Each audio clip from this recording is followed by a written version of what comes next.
Students, welcome to my channel tips on mathematics. आज के इस वीडियो लेक्चर में मैं जो है बात करने वाला हूँ सिंपल हार्मोनिक मोशन से रिलेटेड कुछ सम इम्पोर्टेंट जो है डेफिनेशंस के बारे में। गाइज मैं आप लोगों को बता देना चाहता हूँ कि मैंने जो प्रीवियस का वीडियो लेक्चर बनाया था पार्ट 1 और पार्ट 2 सिंपल हार्मोनिक मोशन का पार्ट 1 और पार्ट 2 दो पार्ट जो है मैंने बनाया है। पहले पार्ट में जो है मैंने सिंपल हार्मोनिक मोशन क्या होता है उसके बारे में मैंने डिस्कशन किया है, एक बेसिक सा डेफिनेशन लिया है और पूरा कुछ डेली लाइफ के एग्जांपल भी लिया था मैंने कि कहाँ कहाँ पर हम सिंपल हार्मोनिक मोशन को देख सकते हैं। और फिर पार्ट सेकंड में मैंने जो है सिंपल हार्मोनिक मोशन का सिर्फ मैथमेटिकल डेफिनेशन और उसके मैथमेटिकल कुछ प्रूफ्स हमने देखा था, जिसमें हमने पाया था कि किसी भी पार्टिकल का वेलोसिटी हम कैसे फाइंड आउट कर सकते हैं, कि क्वेश्चन हमें मिला था। और साथ ही साथ हमें पार्टिकल के जो है सेंटर से पार्टिकल के पोजीशन तक का डिस्टेंस और उसके टाइम के बीच में जो है रिलेशन को भी हमने पाया था। गाइज मैं रिक्वेस्ट करूंगा कि आप लोग जो है दोनों पार्ट 1 और पार्ट 2 सिंपल हार्मोनिक मोशन का वीडियो जो मैंने बनाया है वो आप लोग देख लें, क्योंकि वहाँ से ही आपको बेसिक आइडिया लगेगा। और ये जो डेफिनेशन है वहाँ वो वीडियो देखने के बाद जो है यहाँ पर देखेंगे तो आप लोगों को अच्छे से समझ में आएगा। मैं मोस्टली रिक्वेस्ट करूँगा कि पार्ट 2 वीडियो को ज़रूर देखें, क्योंकि सिंपल हार्मोनिक मोशन आप लोगों में से बहुत लोग ऐसे होंगे जिनको सिंपल हार्मोनिक मोशन के बारे में मोस्टली पता है, बट उसका मैथमेटिकल पार्ट जो है उसके बारे में सभी को शायद ही पता ना हो। तो अगर पता नहीं है तो मैं जो है लिंक डिस्क्रिप्शन बॉक्स में दे दूंगा और इस आइटम पर भी दूंगा, आप लोग जा करके जो है देख सकते हैं। ठीक है, तो चलिए देखते हैं कि कुछ डेफिनेशन हमारे क्या है। जैसे मैंने यहाँ पर पहला डेफिनेशन लिया है, फ्यू इंपॉर्टेंट डेफिनेशन। जैसे हमारा पहला आता है एम्पलीट्यूड। ठीक, एम्पलीट्यूड जो है क्या होता है, बेसिकली आप लोग को एम्पलीट्यूड के बारे में पता है, जब आपने एकॉस्टिक्स पढ़े होंगे या फिर आप लोगों ने जो है क्या कहते हैं एसी करंट वगैरह पढ़े होंगे ना आप लोग, तो उसमें भी आप लोगों को कुछ ग्राफ्स हमें मिल जाते हैं। वहाँ पर भी हमने देखा था एम्पलीट्यूड क्या होता है, पीरियोडिक टाइम क्या होता है, फ्रीक्वेंसी क्या होता है ना। तो यहाँ पर भी सारा चीज़ें हम उसी बेसिस पर जो है डिस्कशन करेंगे। पहला इसमें ये बता रखा है कि एम्पलीट्यूड क्या होता है। In a simple harmonic motion SHM को हम सिंपल हार्मोनिक मोशन बोलते हैं। तो in a simple harmonic motion the distance from the centre of force of the particle of a maximum displacement is called amplitude of the motion and it is denoted by A। देखिए amplitude क्या होता है वो मैं आप लोगों को थोड़ा सा बता देता हूं कि एम्पलीट्यूड एक्चुअली में क्या इसमें बताया जा रहा है। ठीक है, अगर आप इस डायग्राम का हेल्प लोगे ना तो यहां से होप कि आप लोगों को पूरा क्लियर ना हो, तो मैं आप लोगों को जो है पहले थोड़ा सा एक बेसिक सा आइडिया दे देता हूं, फिर आप लोगों को समझ में आ जाएगा एम्पलीट्यूड क्या होता है। देखिए हम जो है एक सिंपल हार्मोनिक मोशन को कहाँ पर देख सकते हैं, ये मैंने आपको पार्ट 1 वीडियो में बताया था कि जो कार का जो व्हील होता है ना वो भी हमारा सिंपल हार्मोनिक मोशन के थ्रू ही जो है काम करता है, मतलब वहाँ पर सिंपल हार्मोनिक मोशन हम देख सकते हैं। तो सपोज दैट कि ये कार का जो है एक हमारे पास क्या है, एक व्हील है। ठीक है, कार का एक व्हील है, वो इस टाइप से ही मोस्टली बना होता है। तो ऐसा आप समझ सकते हो कि ये कार का व्हील है। ठीक है, अब ये व्हील क्या करता है, मोशन करता है, घूमना स्टार्ट कर देता है, समझ में घूमना स्टार्ट कर देता है। अब मैं जो है इसके घूमने के साथ साथ मैं जो है एक ग्राफ डिनोट करता हूँ, मैं एक ग्राफ यहाँ पर डिनोट करता हूँ। तो देखिए ये जो एम्पलीट्यूड हो गया, फ्रीक्वेंसी हो गया, तो इन सब चीज़ों को जो है हम ट्रिगोनोमेट्रिक फंक्शन के थ्रू भी देख सकते हैं। आया समझ में, जैसे ट्रिगोनोमेट्रिक फंक्शन में क्या क्या होता है, हमारा ट्रिगोनोमेट्रिक में साइन होता है, कॉस होता है, तो इस टाइप के फंक्शंस में भी हम ये सब चीज़ें देख सकते हैं। तो मैं यहाँ पर बेसिक से ग्राफ बताऊँगा आप लोगों को। देखिए अगर मान लेते हैं कि पार्टिकल जो है घूमना, देखिए यहाँ से इसको हम मान लेते हैं कि ये P पॉइंट है और यहाँ पर एक पॉइंट मैं मान लेता हूँ, Q पॉइंट मान लेता हूँ। ठीक है, मैंने आधा आधा कर लिया, ये जो व्हील है व्हील को मैंने आधा आधा कर लिया है। अब यहाँ पर थोड़ा समझ में आसान हो जाएगा। मैंने सपोज किया कि पहले पार्टिकल जो है क्या करता है, यहाँ से घूमना स्टार्ट करता है यहाँ तक। तो यहाँ से जब घूमना स्टार्ट करेगा तो ये हमारा मान लेते हैं कि वो P पॉइंट है और यहाँ से चलना स्टार्ट किया तो ग्राफ हमारा ऐसे ऊपर गया। आया समझ में, ऐसे ऊपर गया।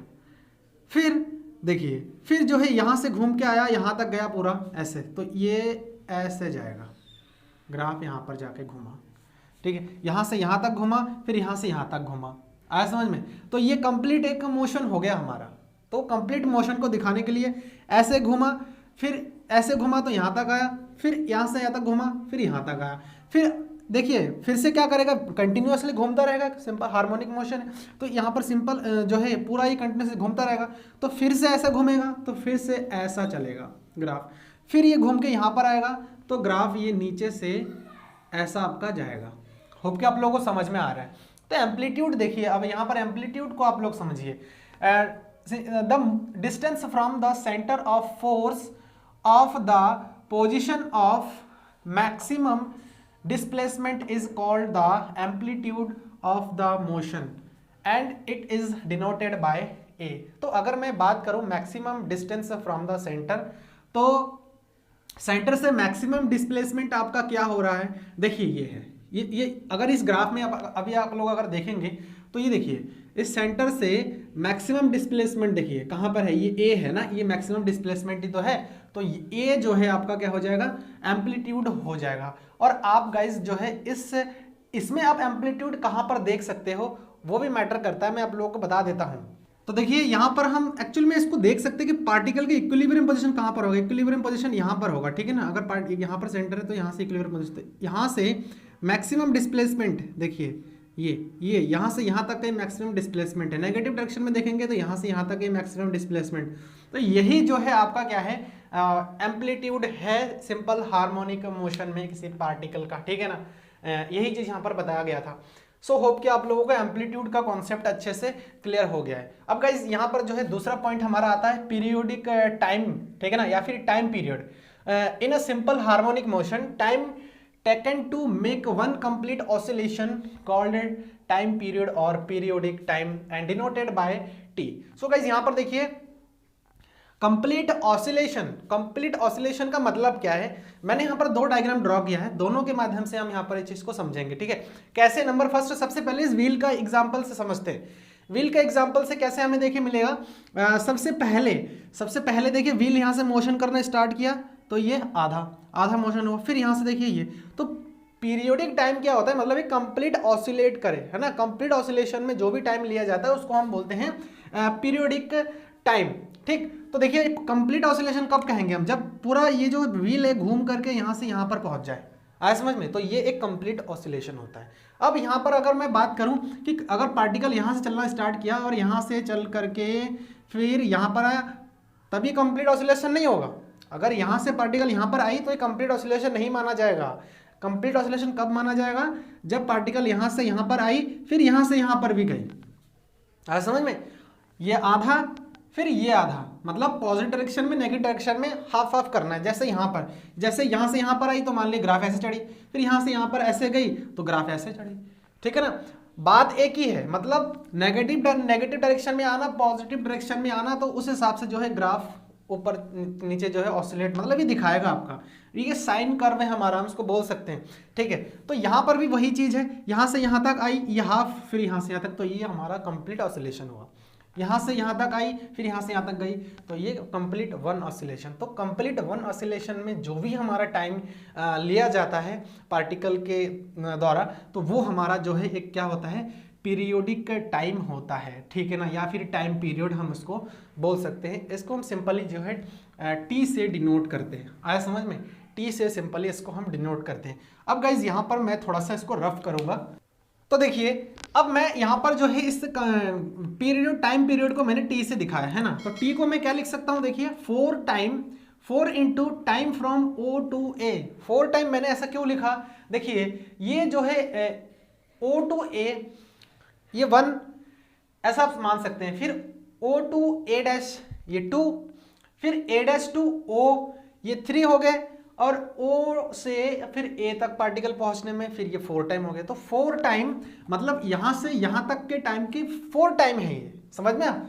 मतलब ये जो पीरियोडिक टाइम है वो जो है यहाँ से यहाँ तक जो भी टाइम लिया जाएगा उसका अगर 4 टाइम मल्टीप्लाई कर देंगे तो हमारा जो है पीरियोडिक टाइम निकल जाएगा। आया समझ में, होप के समझ में आ गया है, मैथमेटिकल भी समझ में आना चाहिए और ऐसे ही बाई प्रैक्टिकली एग्जांपल ही आप लोगों को समझ में आना चाहिए। पीरियोडिक टाइम यहाँ से यहाँ तक, फिर यहाँ से यहाँ तक जाने में जो भी टाइम लिया जाएगा, ठीक। तो यहाँ से ये आधा आधा मान सकते हैं ना कि यहाँ से ये हाफ है, ये हाफ है, ठीक, ये हाफ है, फिर यहाँ से यहाँ तक आने में फिर यहाँ से, तो 4 टाइम देखिए ब्रेक हो रहा है। जैसे मैं मान लिया कि पार्टिकल यहाँ पर आई, यहाँ पर रुकी एक बार, फिर यहाँ से यहाँ तक एक बार फिर यहाँ से इधर आना शुरू किया तो ये 3 बार हो गए और यहाँ से यहाँ तक ये 4 टाइम। ठीक, तो इसीलिए मैंने यहाँ पर लिखा है t is equal to 4 into time from O to A। अब गाइस जो सिंपल हार्मोनिक मोशन का सेकंड पार्ट आप लोगों को मैंने बताया था, जिसमें मैंने मैथमेटिकल पार्ट पर डिस्कशन किया था, उसमें हमारा एक रिलेशन आया था x, relation between x and t।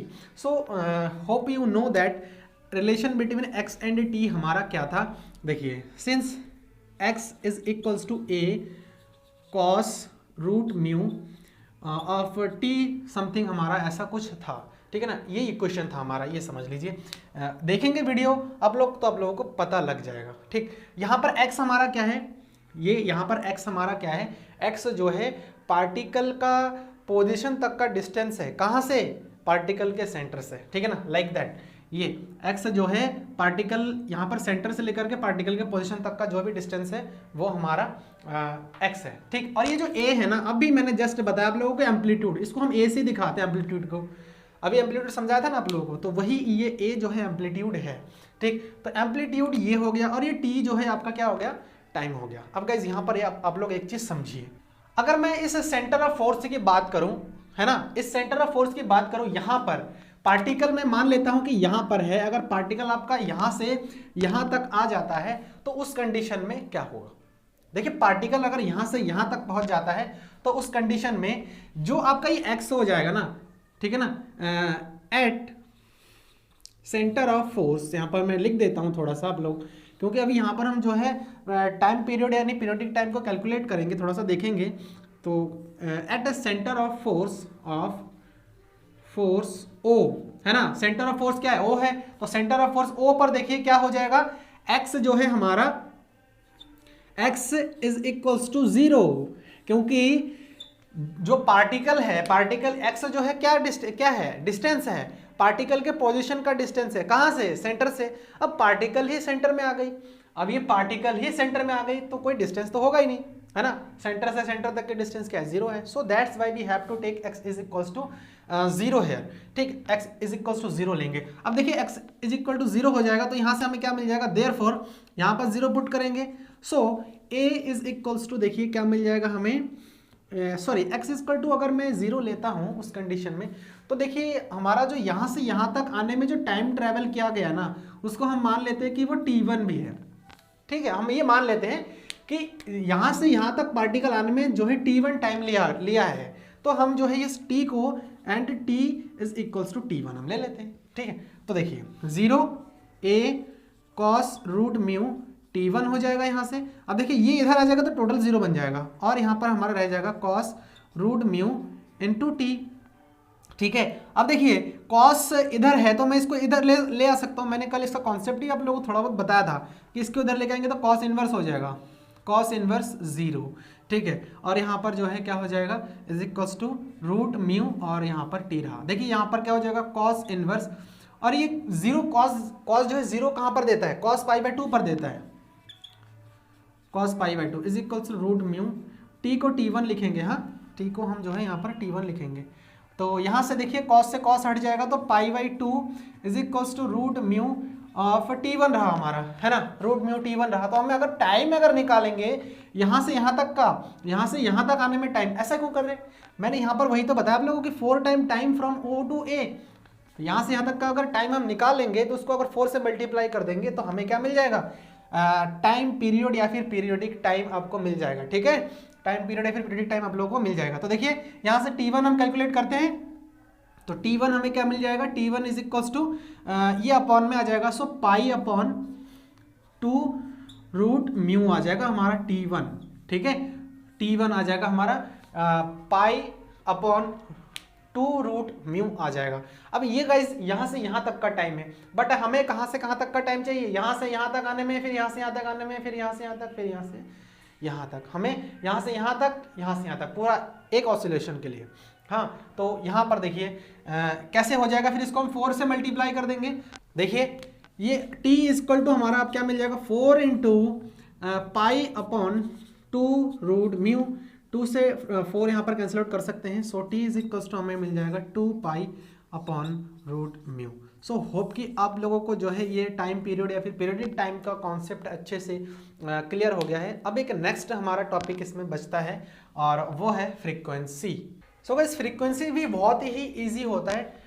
देखिए गाइस आप लोगों को थोड़ा सा नॉइज़ इधर से उधर सुनने को मिल रहा होगा, अननेसेसरी नॉइज़, तो उसके लिए I am really sorry for that because side में कुछ प्रोग्राम्स हो रहे हैं तो उसकी वजह से जो है नॉइज़ आ रहे हैं। सो आप लोग थोड़ा सा उसमें ध्यान ना दे करके इसमें ही ध्यान देंगे तो बेटर होगा, ठीक है।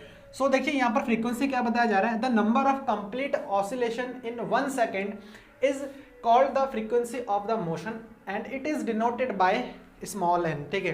देखिए सब बताया क्या गया है, मतलब 1 सेकेंड में, है ना, 1 सेकेंड में जो है एक कंप्लीट ऑसिलेशन, तो देखिए 1 सेकेंड के लिए आपको क्या करना पड़ेगा, 1/t करना पड़ेगा ना। So n is equals to 1/t and n is equals to 1/t is equals to हमारा क्या था, अभी ये हमारा आया था पीरियोडिक टाइम। सो 2π/√μ आया था तो ये ऊपर चला जाएगा तो n इज इक्वल्स टू √μ/2π आ जाएगा। सो यही हमारा फ्रीक्वेंसी का फॉर्मूला है। सो होप कि आप लोगों को जो है आज का ये जितने भी डेफिनेशन मैंने बताया है वो आप लोगों को अच्छे से क्लियर हो गया है। कैसा लगा वीडियो आप लोग मुझे कमेंट करके बताएं, कहीं पर डाउट है तो वो भी मुझसे शेयर आप लोग कर सकते हैं। और अगर अभी तक चैनल को सब्सक्राइब नहीं किया है तो उसे कर ले और लाइक तो कर ही देंगे आप लोगों के ऊपर भरोसा है। And thanks for watching this video.